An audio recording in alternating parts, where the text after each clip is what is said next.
अस्सलाम वालेकुम व्यूअर्स, मैं आज आपकी मुलाकात करवा रहा हूं दोबारा से मिस्टर आतिफ जावेद से। आज का बड़ा ही एक इंटरेस्टिंग टॉपिक हम सर से आज डिस्कस करने जा रहे हैं, वो है जर्मनी वर्क वीज़ा।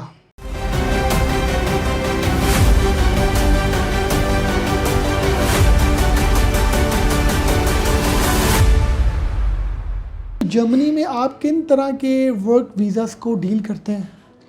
देखिए, जर्मनी में वर्क वीज़ा तो एक ही टाइप का होता है, लेकिन उसमें आगे कैटेगरीज़ हैं कि लोग किस तरह जा सकते हैं। ज़्यादातर लोग जाते हैं जिन्होंने B1 लैंग्वेज की होती है। जर्मनी में वर्क वीज़ा उन्हीं लोगों को मिलता है जिन्होंने लैंग्वेज कोर्स किया होता है। ठीक है। वो A1 या B1 depending on the skills, usually B1 के साथ जाते हैं। लेकिन अभी जो ट्रेंड में है वो है IT वर्क वीज़ा। IT के लोगों के लिए स्पेशली लैंग्वेज का कोई बैरियर नहीं है। उनको ना जर्मन लैंग्वेज चाहिए सीखनी, उनकी रिक्वायरमेंट है, और ना ही उनको आइल्स करने की कोई रिक्वायरमेंट है। एक्सीलेंट। तो ये बड़ी हमारे व्यूअर्स के लिए एक इन्फॉर्मेटिव चीज़ है कि आपको ना आइल्स करने की ज़रूरत है, ना B1 लैंग्वेज जो उनका कोर्स है वो करने की ज़रूरत नहीं है। बिल्कुल। मुझे सर ये बताएं कि IT वर्क वीज़ा जो है उसके अंदर किस किस तरह की क्वालिफ़िकेशन हो तो एलिजिबिलिटी बन सकती है? Good question. इसमें जब हम IT वर्क वीज़ा कहते हैं तो अक्सर लोगों को ज़हन में जाता है जैसे ग्राफिक डिज़ाइनर हैं या SEO एक्सपर्ट हैं, वो भी जा सकते हैं। हर किसी ऐसा नहीं है। इसमें ना बड़े फील्ड स्पेसिफिक लोग हैं, क्योंकि जर्मन मार्केट जो है वो बहुत डिमांडिंग है और वो आपकी क्वालिटी पे कोई कॉम्प्रोमाइज़ नहीं करते हैं। ठीक है। तो जो मेनली लोग वहाँ पे एक्सेप्टेबल होते हैं वो फुल स्टैक डेवलपर हैं। फुल स्टैक डेवलपर, ये एक टर्म यूज़ होती है उन लोगों के लिए जो प्रोग्रामर होते हैं और वो फ्रंट एंड डेवलपिंग करते हैं और बैक एंड डेवलपिंग करते हैं। और इन लोगों को वो तमाम लेटेस्ट जो लैंग्वेजेस चल रही हैं और अपने साथ उसको अपडेटेड भी रखते हैं और उस पर वर्क भी कर रहे होते हैं। और ज़्यादातर ये वो लोग होते हैं जो ऑलरेडी फॉरेन क्लाइंट के साथ काम कर रहे होते हैं। ठीक है। और इनको बाहर जो काम करते हैं उसका पता होता है कि बाहर के लोग क्या डिमांड कर रहे हैं, राइट। तो इसके अलावा साइबर सिक्योरिटी में जो लोग होते हैं या क्लाउड कंप्यूटिंग में लोग होते हैं, ये लोग सिर्फ जा सकते हैं। इसके अलावा और बहुत मुश्किल है। मुझे थोड़ा सा इसको मज़ीद आप एलेबरेट कीजिएगा कि किसी भी रिसोर्स ने BSc की है IT में, प्रोग्रामिंग में, हम बात करते हैं फास्ट यूनिवर्सिटी से उसने अपनी ग्रेजुएशन किया 4 इयर्स की और की भी सॉफ्टवेयर डेवलपमेंट के हवाले से है, तो वो उसकी एलिजिबिलिटी हो गई? नहीं, उसकी एलिजिबिलिटी, इसमें बड़ी इंटरेस्टिंग बात है कि जर्मनी ने ये वाला जो क्राइटेरिया है डिग्री वाला, ये ख़त्म कर दिया। अगर आपके पास डिग्री नहीं भी है, अच्छा, लेकिन अगर आपके पास एक्सपीरियंस है, ठीक है, और आपके पास 4, 5, 6 ईयर्स का अच्छा एक्सपीरियंस है, तो आपने इंटरव्यू पास करना है। आपने जर्मन कंपनी का इंटरव्यू पास करना है और उनके इंटरव्यू भी कोई एक नहीं होता, वो राउंड ऑफ इंटरव्यूज़ होते हैं और उन राउंड ऑफ इंटरव्यूज़ में वो आपको जज कर लेते हैं what ever you have claimed on your resume, right. तो उसके बाद उनको डिग्री नहीं चाहिए, उनको आप चाहिए कि आपको काम कैसा आता है, हु यू आर और how would you be an valuable asset to the company. तो उनको ये चाहिए बेसिकली। ये मुझे थोड़ा मज़ीद बताइएगा क्योंकि बड़ा इंटरेस्टिंग है। ना हमें B1 की रिक्वायरमेंट है, ना आइल्स की है, ना डिग्री की है। तो जो ये इंटरव्यू लेते हैं हमारी जो टेक्निकल स्किल्स को चेक करने के हवाले से, ये इंटरव्यू ही लेते हैं या कोई प्रैक्टिकली टेस्ट भी लेते हैं, और ये लेते कहाँ पर हैं? जी एग्जैक्टली। और इसकी अटेम्प्ट्स कितनी होती हैं? जी एग्जैक्टली।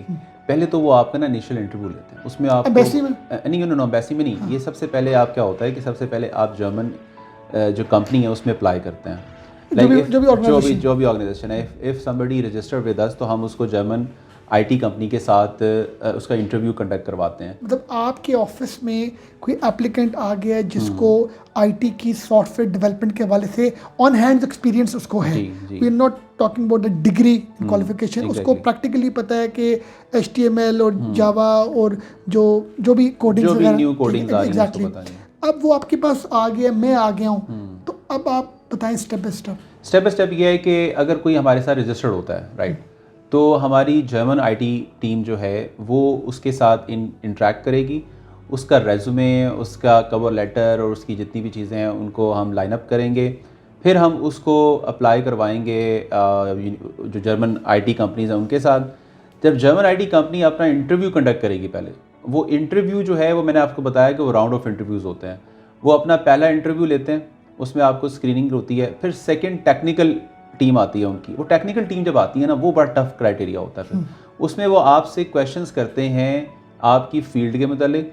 वो क्वेश्चन करेंगे कि आप पर्टिकुलर प्रॉब्लम को किस तरह सॉल्व करेंगे। वो उसी वक्त आपकी प्रॉब्लम सॉल्विंग स्किल्स को जज कर लेते हैं और इन फ्यू केसेस वो आपको टेस्टिंग भी कर लेते हैं। वो फ़ौरन आपके साथ स्क्रीन शेयर करते हैं और आपको डायरेक्ट वो उस पे ले जाते हैं एप्लीकेशन पे और उससे कहते हैं कि ये कोड प्रॉब्लम है, ये कोडिंग प्रॉब्लम सॉल्व करो। राइट। तो आपने उनको वो चीज़ें क्लियर करनी होती हैं और उसके बाद फिर उनका HR का डिपार्टमेंट आता है, वो सैलरी वगैरह डिसाइड करते हैं। और अगर आपने किसी भी राउंड में फेल कर लिया, फर्स्ट सेकंड या थर्ड में, तो वो आपको वहाँ से फेल कर देते हैं। और ये जो सारा प्रोसेस बता रहे हैं ये between the employer and the applicant है, बिल्कुल। मतलब इसमें there is no role of embassy, there is no role of consulate. ये कंपनी टू पर्सन हो रहा है। Exactly. और इनका ऑनलाइन सेशन हो रहा है। ऑनलाइन सेशन हो रहा है। चले, अब एक बंदे ने अगर ये क्लियर कर ली है, गुड, उसके बाद उसका इमिग्रेशन का प्रोसेस स्टार्ट होगा। अब उस प्रोसेस में जब उसको जॉब ऑफर होती है, उस जॉब ऑफर को लेके फिर उसकी एम्बेसी में अपॉइंटमेंट होती है। राइट, हो गया, ठीक है।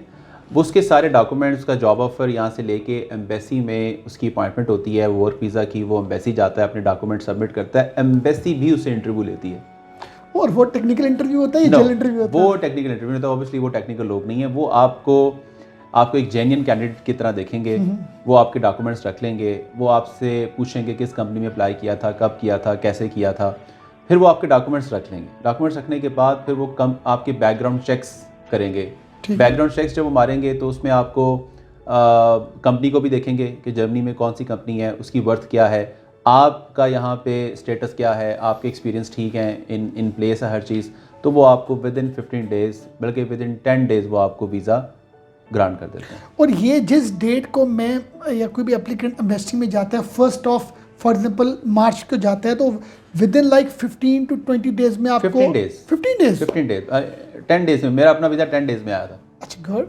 मतलब इसमें वो नहीं है कि जनाब प्रोसेस टाइम है 3-3, 4-4 महीने, कोई ऐसा नहीं है। चलिए, एक्सीलेंट। इसका थोड़ा सा मुझे एक्सपेंस बताएं कि इसका जो ऑफिशियल एक्सपेंस है, जो एम्बेसी का एक्सपेंस होगा, वो कितना होगा? देखिए, एम्बेसी की फ़ीस तो 80 यूरो है। 80 यूरो, ठीक है। और इन सम केसेस अगर आपकी डिग्री है, और वैसे तो जर्मन गवर्नमेंट को डिग्री नहीं चाहिए, वो कहते हैं विदाउट डिग्री भी आप बुला सकते हैं। बताते हैं। इन रेयर केस अगर आपकी डिग्री वैल्यूएशन के लिए जाती भी है तो वो वैल्यूएशन आपकी 200 यूरो की होती है, जिस तरह कनाडा में वेस्ट करता है आपकी डिग्री को वैल्यूएट। और इसके अलावा अगर आपकी एडवांस अप्रूवल गई है एम्बेसी में अपॉइंटमेंट के लिए, तो उसके कोई $150 या $200 उसके लगते हैं कि वो वहाँ से होता है प्रोसेस सारा उसका, मतलब जर्मन कंपनी कर रही होती है। अगर जर्मन कंपनी के साथ वो उनका कोई लीगल डिपार्टमेंट नहीं है तो फिर हम उसमें इंटरवीन करते हैं और हम उनको सारा प्रोसेस जो है उसकी हेल्प आउट कर रहे होते हैं उसकी। इसमें मुझे 2-3 पॉइंट्स बताइएगा कि जब डिग्री का कोई ऐसी रिक्वायरमेंट नहीं है, तो बहुत से लोगों के पास जो टेक्निकल स्किल्स होती हैं वो तो होती हैं, मगर उनका अगर कम्युनिकेशन का प्रॉब्लम हो तो फिर वो एम्बेसी में इंटरव्यू के हवाले से उनके पास उर्दू में इंटरव्यू देने की ऑप्शन या इंग्लिश में कोई ट्रांसलेटर होता है वहाँ पर? नहीं, ये बड़ा इंपॉर्टेंट क्वेश्चन है, क्योंकि एक बंदे के पास डिग्री नहीं है और टेक्निकल स्किल्स हैं, तो डिप्लोमा वगैरह जिस तरह किए होते हैं, तो उसमें फिर एम्बेसी में वो उसकी रिजेक्शन के चांसेस नहीं, वो तो पहले राउंड में फारिग हो जाएगा। उसका रीज़न ये है कि जब जर्मन कंपनी उससे इंटरव्यू कर रही होगी तो इंग्लिश में कर रही होगी, उर्दू में थोड़ी कर रही होगी। राइट। अगर उसकी लैंग्वेज वहाँ ठीक नहीं है, मतलब ऑब्वियसली हाई फाई लैंग्वेज नहीं चाहिए, लेकिन आपका लैंग्वेज का लेवल अगर मैं बताऊँ तो इंटरमीडिएट लेवल तो होना चाहिए ना आपका।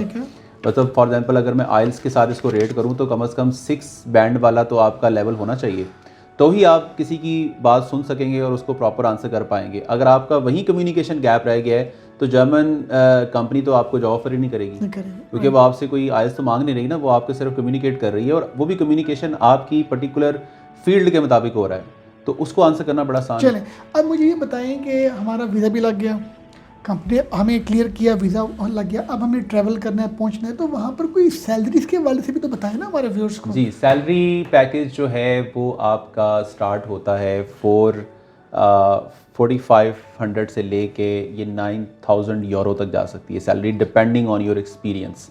अच्छा, ये ग्रॉस सैलरी है, ये याद रखिएगा, ये लोगों को पता होना चाहिए। जो ग्रॉस सैलरी है, लोगों को पता है, बिल्कुल ऐसे ही है। ये ग्रॉस सैलरी आपकी फॉर एग्जांपल अगर 5,000 है तो 40% गवर्नमेंट ने आपसे टैक्स ले लेना है अगर आप सिंगल हैं।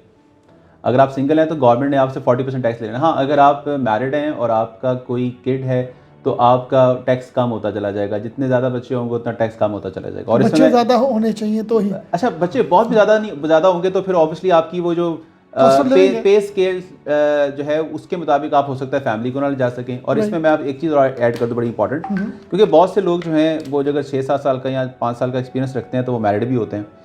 तो मैरिड होने की सूरत में आपकी फैमिली भी ट्रैवल कर सकती है, लेकिन जो फैमिली ट्रैवल करती है वो आपके साथ नहीं करेगी।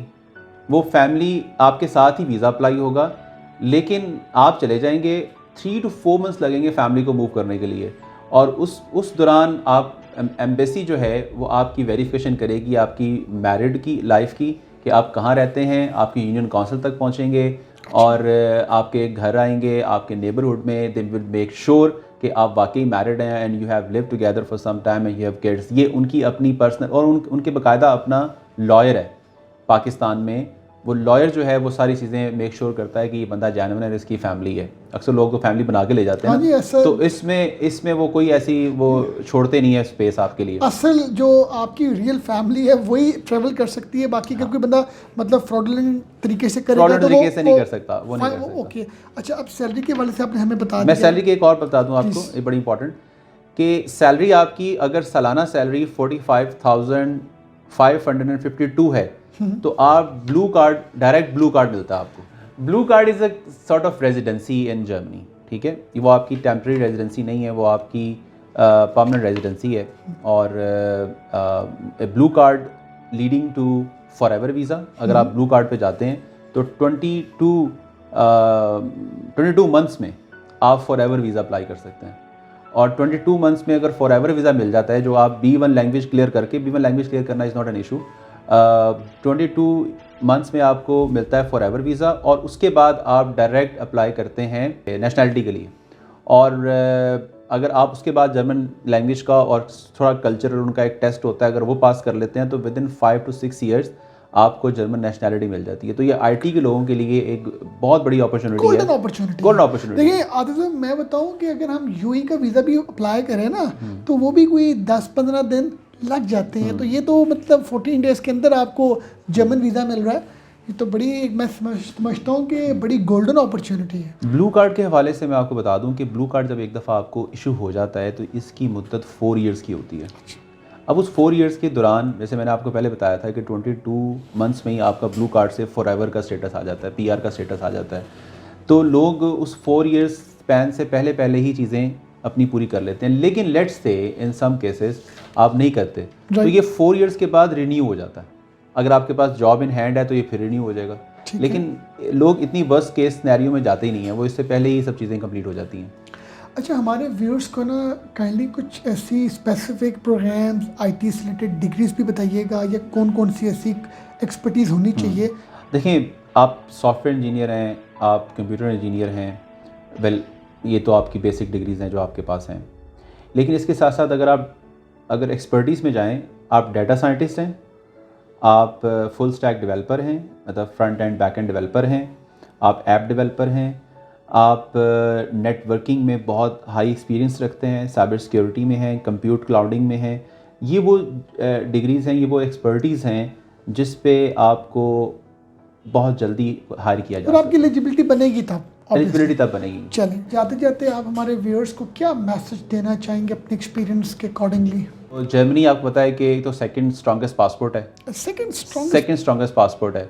फर्स्ट जो है वो यूएई का है, और स्ट्रॉन्गेस्ट इकॉनमी इन यूरोप। मैं इसके बाद आप किस मुल्क में जाएंगे और मतलब ऑप्शन, ठीक है ना। तो ओवरऑल मैं ये कहूँगा कि अगर आप कुछ चांस मिलता है तो आप ज़रूर इसको वेल करें। और अब हिजरत में वैसे भी बरकत होती है, आपको पता है। तो अगर आपके पास ये सारी एक्सपर्टीज़ हैं और आप वहाँ जाते हैं तो वहाँ बैठ के भी आप, IT के लोग ख़ास तौर पे वहाँ बैठ के बहुत सारा काम कर सकते हैं, आउटसोर्स कर सकते हैं। और जिस कंपनी में आप जॉब कर रहे हैं ऑब्वियसली आप सिर्फ वही अर्न नहीं कर रहे होंगे, आप उससे एक्स्ट्रा भी बहुत सारी चीज़ें आप अर्न कर रहे होंगे और लर्न भी कर रहे होंगे साथ साथ। चलिए, thank you very much ji mister Atif, आपने बड़ा अच्छा एक्सप्लेन किया और मुझे बड़ी खुशी है कि हम पाकिस्तानियों के लिए कोई ऐसा वीज़ा, वर्क वीज़ा निकला है जिसमें इतनी तरह की कॉम्प्लिकेशंस नहीं है, क्योंकि वर्क वीज़ा लेने के लिए आपको एक आइल्स करना पड़ता है, तो फिर क्या क्या 100 तरह की कॉम्प्लिकेशन होती हैं। ये बड़ा अच्छा आपने गाइड किया, बड़ी गोल्डन अपॉर्चुनिटी है हम सब लोगों के लिए। Thank you very much. Thank you very much for approaching me. Viewers, आपने हमें देखा, thank you very much once again. अल्लाह हाफ़िज़।